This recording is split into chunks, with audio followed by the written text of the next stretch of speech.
नमस्कार दोस्तों, अभी केंद्र सरकार की ओर से अग्निपथ नाम की एक योजना लाई गई है जिसमें युवकों को फौज में भर्ती होकर 4 वर्ष के लिए कार्य करने का अवसर प्राप्त होगा। लेकिन इस योजना को लेकर देश के कुछ स्थानों में अलग अलग प्रकार के विरोध प्रदर्शन हो रहे हैं। कुछ लोगों के द्वारा इसका समर्थन किया जा रहा है तो कुछ लोगों के द्वारा इसका विरोध किया जाता है। तो आइए आज की इस वीडियो में हम सरकार के द्वारा लाई गई अग्निपथ नाम की योजना का हम समीक्षा करते हैं, उसके सभी पहलुओं पर विचार करते हैं। तो सबसे पहले हम अग्निपथ योजना के मुख्य बिंदुओं पर ध्यान देंगे। तो सबसे पहला बिंदु है कि इसमें देश के युवा जो शारीरिक मापदंड में फौज के लिए अनुकूल हैं तो उनको इस योजना में लाभ लेकर फौज में कार्य करने का अवसर प्राप्त होगा।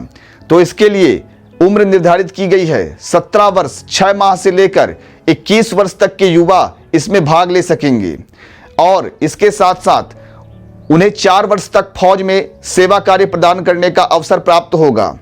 इसमें जो वेतन है वह 30,000 रुपये से शुरुआत होकर अंतिम वर्षों में 40,000 रुपये तक पहुंचेगा और अंतिम में रिटायरमेंट के बाद उन्हें 10 से 11 लाख रुपए प्राप्त होंगे।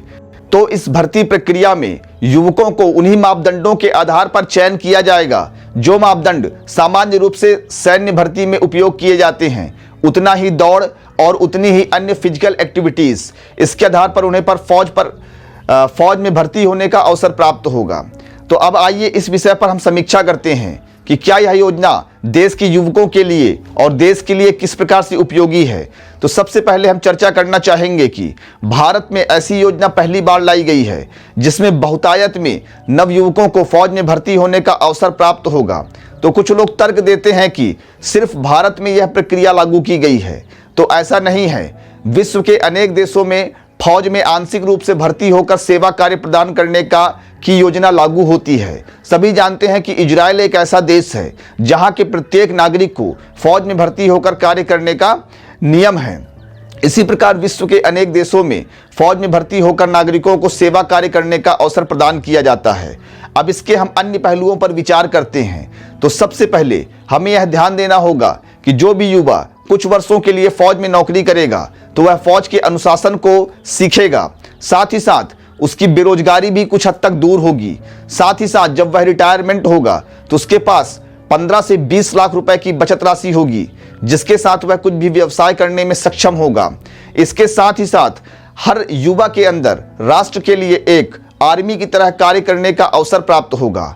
और इस योजना के अनुसार उन अग्निपथ योजना के अंतर्गत फौज में जिन लोगों का चयन किया जाएगा उन लोगों में से लगभग 25% लोगों को स्थायी रूप से फौज में कार्य करने का भी इसमें प्रावधान रखा गया है। तो मेरी नज़र में यह अग्निपथ योजना सरकार के द्वारा लाई गई एक महान योजना है। एक ऐसी योजना है जिससे देश के युवकों की गुणवत्ता में सुधार होगा, साथ ही साथ उन्हें आर्मी में कार्य करते हुए ऐसी शिक्षाएं प्राप्त होंगी, ऐसा ट्रेनिंग प्राप्त होगा जो कि अगर वह फौज में भर्ती 4 वर्ष के बाद वह बाहर भी जाते हैं तो वह देश के अन्य क्षेत्रों में भी जब कार्य करेंगे तो इससे निश्चय ही देश के अन्य क्षेत्रों में भी विकास और अनुशासन के गुण में वृद्धि होगी। तो मैं अग्निपथ नाम के इस योजना का भरपूर समर्थन करता हूं और मेरा मानना है कि यह अभी तक लाई गई सभी योजनाओं में से एक महान योजना है। तो सभी देशवासियों को, सभी नवयुवकों को अग्निपथ नाम की योजना में शामिल होते हुए देश की आर्मी में जाकर अपने जीवन का कुछ हिस्सा अवश्य देश की सेवा में लगाना चाहिए। योगाचार्य आनंद को दीजिए इजाजत। जय हिंद, जय भारत।